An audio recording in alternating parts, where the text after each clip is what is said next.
What is going on? Today I am out for a little jaunt in the woods. I just started a little workout routine and yeah, today's the rest day, so I'm taking it easy. Just a nice little leisurely, I think this is about a 1 mile hike. The purpose of this video, as you could probably tell from the title, is to test out some different audio options for the DJI Action 5 Pro. And what I'm gonna do is put it through a few different audio tests. Figured this is a kind of a good example.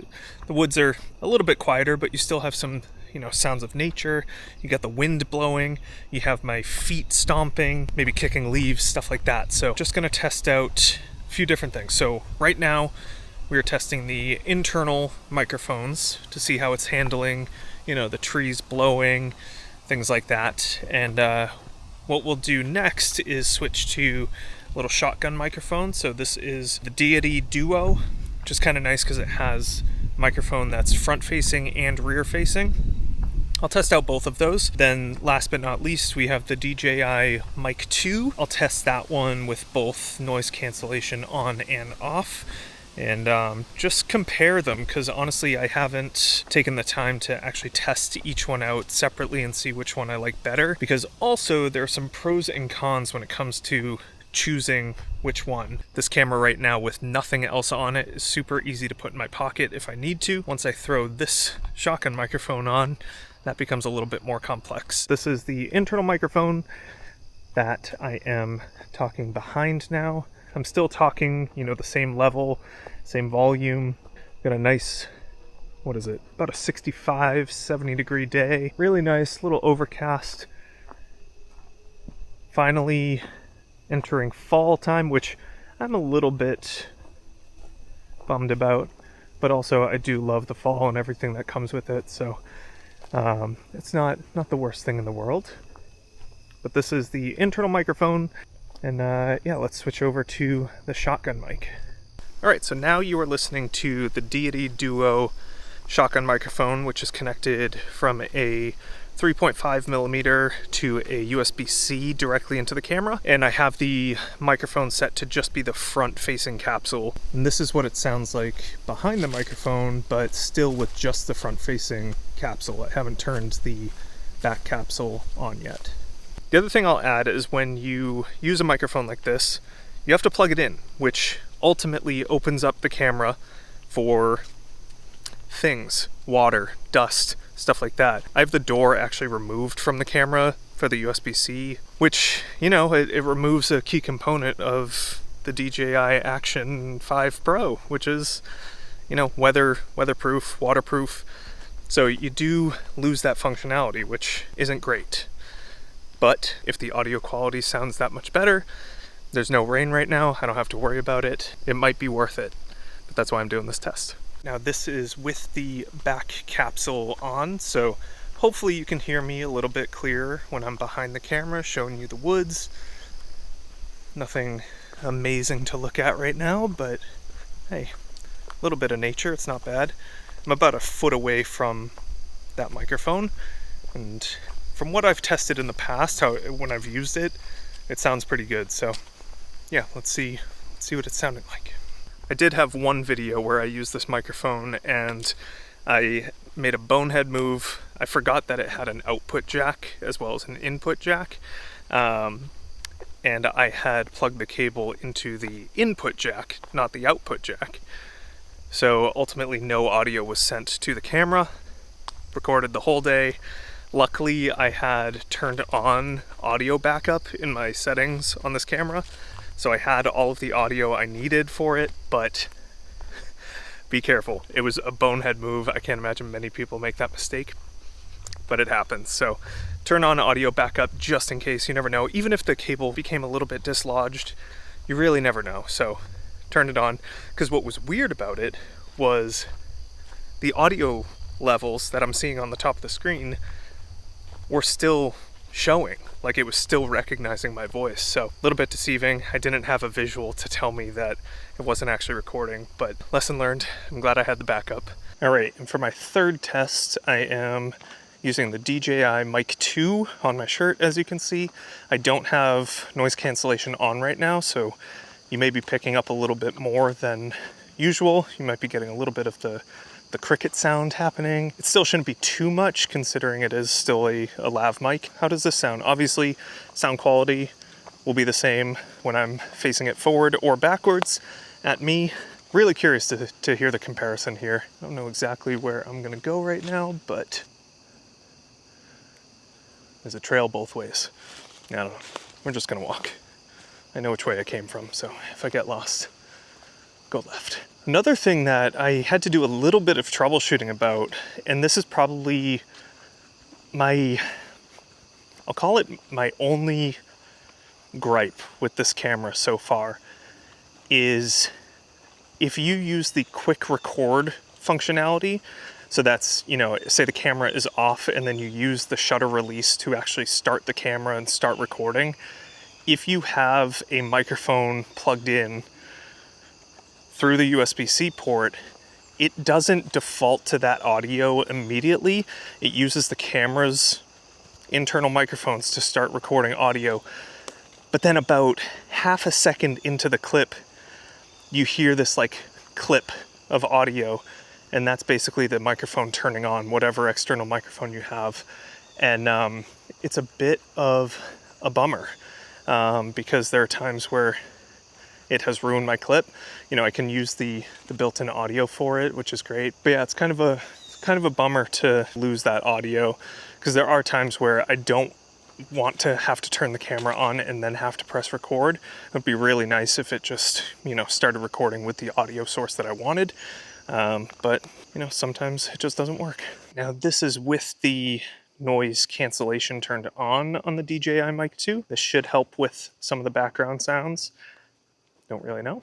But I also, as you can see, I have the windscreen on, so we shouldn't be getting any wind noise, at least. Whoa. I don't know if you heard that. All these birds just took off. It sounded like something was like falling ahead. Not paid actors, by the way. Oh, interesting. I see like a little tent up here. Weird. Oh no, it's a rock. Wow, glad I filmed that. Brilliant.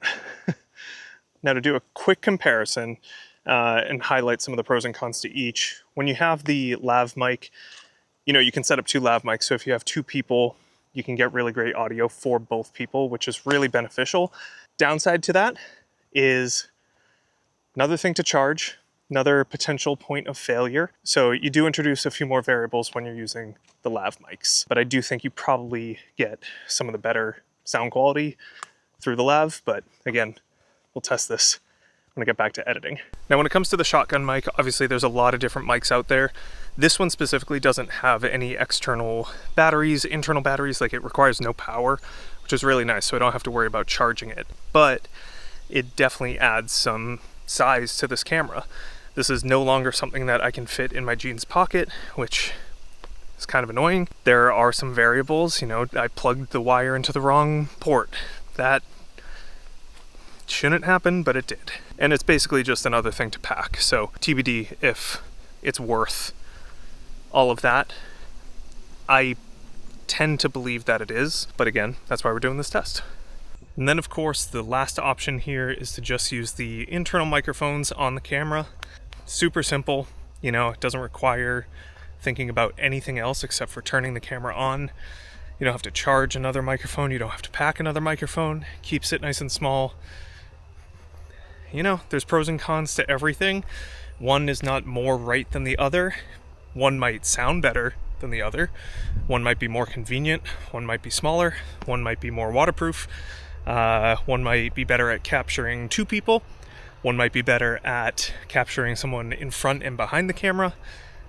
There's a lot of things to consider when you're choosing how you want to record audio with any camera, but especially with this camera, being an action camera, it requires a little bit of research to figure out what's going to work best for you and your workflow. So that's basically the end of my walk. It's the end of this video. Let me know what you think. Let me know what you use. If there's any microphones that I didn't test out here, leave them in the comments. Let me know what I should test out, but I'm gonna actually head back to my house. I'm gonna edit this video. I'll do a little recap there once I've had a chance to actually listen to all of the clips with headphones on. And you probably heard that sound in the background. Let's head back. Whew, that was a hill. Yeah, just shy of a mile. I know there was another little area that I could have gone, but I didn't. It's okay. Quick walk. All right, so I'm back in my office and I have had a chance to edit this video, listen to the clips, and I wanted to share a couple of my observations that I had for each of these microphones. So I'll do a couple pros and cons for each one. We'll start off with the internal microphone in the DJI Action 5 Pro.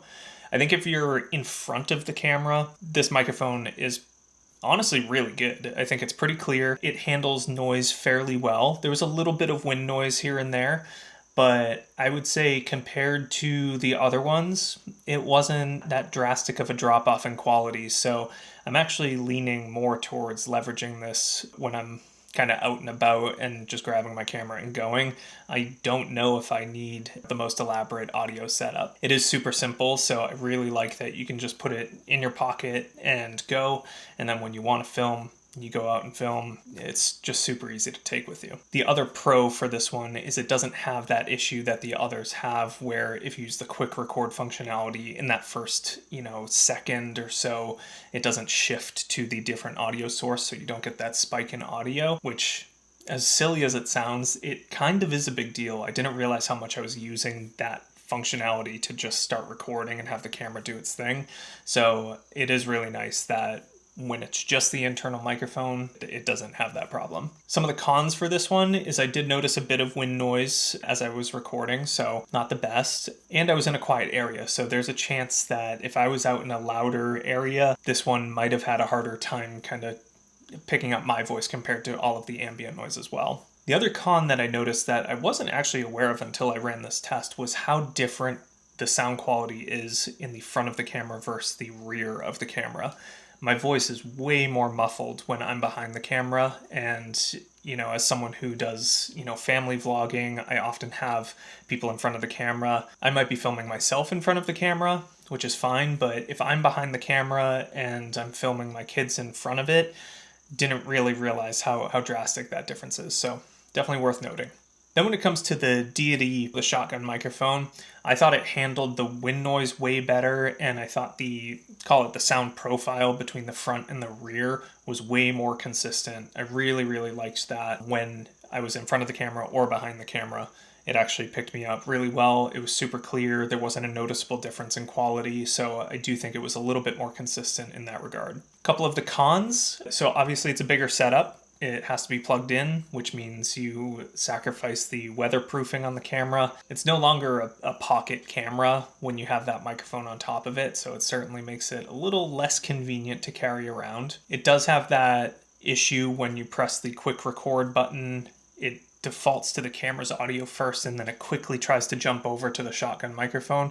In some cases, that's not going to be a big deal. If you're not relying on the first second or so of audio, that's fine. You're going to have to edit that first second out if you're taking this approach, which can be really inconvenient. Even if you're not talking in that first second, you still hear a bit of that clip happen, so it is really inconvenient. So that is definitely a con when you're using a microphone like this. And then you probably didn't hear it, but if you noticed, I did have to boost the audio signal in post. I think I brought the front capsule up about 8 decibels, and I think I brought the rear capsule up about 10. I could probably do that in camera as well. I forget exactly what level I have external microphone levels set to in the camera, but worth noting that the internal audio definitely a little bit hotter than what the shotgun microphone defaulted to. And then when it comes to the DJI Mic 2, I think one of the pros is the sound quality right off the bat without noise cancellation. I'll get to that in a minute. But I do think you get some really, really crisp, clean audio. Obviously, with it tied to your shirt, no matter which direction you're facing the camera, it's going to be nice audio. It also allows your camera to remain weatherproof. Now, the microphone itself isn't going to be weatherproof, but at least you know your camera is going to have all of its ports sealed. You can keep all of the doors on. You don't have to worry about that. So that's a huge benefit as well. Another pro is that you can connect 2 microphones to this camera. If you have 2 DJI Mic 2s, you can connect both of them. So if you have 2 people on camera, you're going to get good audio for both of those people, which is hard to do when you have one source. And when it comes to some of the cons, I already hinted at this, I didn't realize how significantly the noise reduction on the DJI Mic 2 impacted the sound quality. It got very muddy. It was almost more distracting than having some ambient noise, in my opinion. So moving forward, it's going to take a pretty loud environment for me to turn on the noise cancellation, and I really didn't expect that to be the case. So that's worth noting. Obviously, these have internal batteries that require you to charge them, so you do have to make sure that they're charged before you go out. This is a me thing. I hate having a ton of things to charge. I don't like wondering which battery is going to die when. It just stresses me out, so for that reason, I think it's a con. I just don't love that. And then obviously these microphones are small. You could lose them. You could lose the little magnet that is inside your shirt. You know, there's a risk of that. There's a risk of the connection being lost. I haven't experienced that yet, but those are variables that you have to consider. But with all that being said, clearly I had to use a microphone to record this. You can probably see it in this clip. I am using the DJI Mic 2 without noise cancellation on. You can probably hear that cricket outside my window, but I do find that the Mic 2 does provide a really, really nice sound quality when you don't have that noise cancellation on. So that's why I chose to use that one for this clip. And those are my takeaways from this little audio test. I hope this was helpful. And definitely leave a comment below if you have found a setup that works even better for you. I would love to learn and hear from you as well. So that's all I have for you. Thanks for watching. We'll see you next time.